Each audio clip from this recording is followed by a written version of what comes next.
Prime Minister Modi has promised what he calls a next-generation GST reform to be announced before Diwali. Speaking from the Red Fort on Independence Day, he said that these reforms will reduce taxes on common goods and services, benefiting households and small enterprises. हम next generation GST reforms लेकर के आ रहे हैं। ये दिवाली के अंदर आपके लिए तोहफा बन जाएंगे। सामान्य मानवीय की जरूरतों के टैक्स भारी मात्रा में कम कर दिए जाएंगे। बहुत बड़ी सुविधा बढ़ेगी। हमारे एमएसएमई, हमारे लघु उद्यमी, इनको बहुत बड़ा लाभ मिलेगा। रोजमर्रा की चीजें बहुत सस्ती हो जाएगी और उससे इकोनॉमी को भी एक नया बल मिलने वाला है। India's goods and services tax regime, introduced in 2017, currently has four main slabs: 5%, 12%, 18% and 28%, and has often been criticized for its complexity. Industry groups have repeatedly sought fewer slabs, lower taxes on essentials and simpler compliance rules. Now, sources suggest that the government may scrap the 12% slab altogether, and this bracket currently covers about 20% of items, including packaged foods, soaps, footwear and some medical supplies. Many of these could move to the 5% slab, making them cheaper for consumers. Then other high tax items like cement, currently taxed at 28%, may move to 18%, while tractors could drop to 5%. Natural gas may also be brought under GST, and brokerages like Jeffries and Nomura see a potential rate cuts for sectors including consumer durables, agriculture and insurance, moves that could boost demand ahead of the festive season.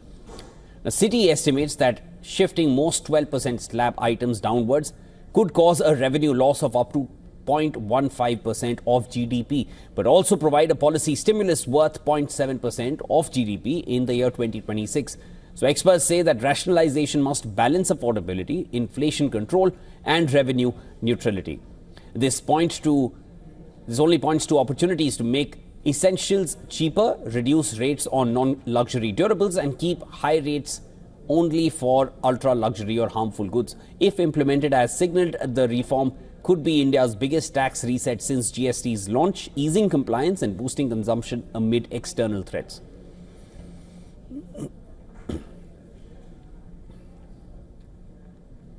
All right, there's more to discuss on the timing of this announcement, and for that I'm being joined by Subhash Chandra Garg, former Finance Secretary of India. Mr. Garg, thank you so much for joining me here on the broadcast. Let's start with this.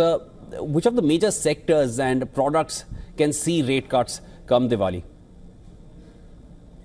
See, it's not a great idea to look at these sectors. I think we should look at the big picture. The Prime Minister said two things. Number one, he said we'll bring the next generation GST reforms. And the second thing he said that there would be a lot of benefits accruing to consumers. They can look for a Diwali bonanza. I think between these two announcements, one should see what kind of structural reforms and the changes are likely to occur in GST. Remember, GST currently, the revenue neutral rate is only about 11% against what was at that time aimed at 15%. So we are lower than that, much lower than that. And still the government intends to sort of give away a kind of bonanza for the consumers.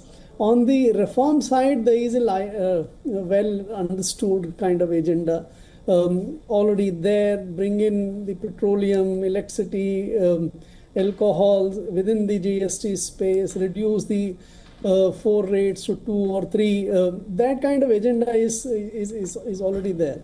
So what I see coming forward, and also taking on board the government's sort of intention and the strategy, and as it has been articulated by the Prime Minister, the expectations are certainly very high that this will be a big kind of bonanza. Understood. Remember, in the budget this year, the government came up with 1 lakh crore kind of giveaway to the middle class.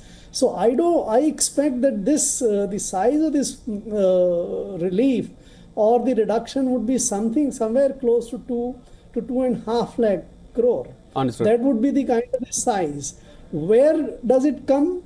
In my judgment, it seems to me that the 12% slab is likely to go away.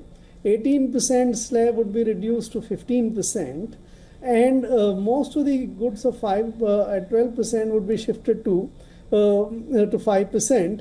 Only some might go to 15%. I hear that is the way to my mind. Yeah, Mr. Garg, let me just come in there. You had mentioned about the intention and the strategy. That brings me to the timing of this. What kind of political or economic considerations could be driving the timing of these reforms as ahead of the festive season, which has been announced a few months in advance at this point? See, it's very, I think, straightforward. The Prime Minister and the BJP wants to hold on to the middle class and the consumer base. And for that, as in the case of income tax, the middle class, this is a time-tested, perfected kind of thing. There is also a very growing sense about the likely adverse impact of what the failure to deal with the Americans is concerned, and this will have a lot of pains for the manufacturers, small and others, and also the income earners. And consumers, I don't see that would be a very large impact, but since ultimately it's the consumers who vote, if they have a feel-good factor, the elections are coming, Bihar elections would be at some point of time not far away, then there would be some more. So I think the government is very clearly trying to send a message to the large body of consumers that we will give you a large bonanza of 2 to 2.5 lakh crores, vote for us. Mr. Garg, never mincing any words, but thank you so much for always providing clarity on those questions of us. That was Subhash Chandra Garg joining us from New Delhi.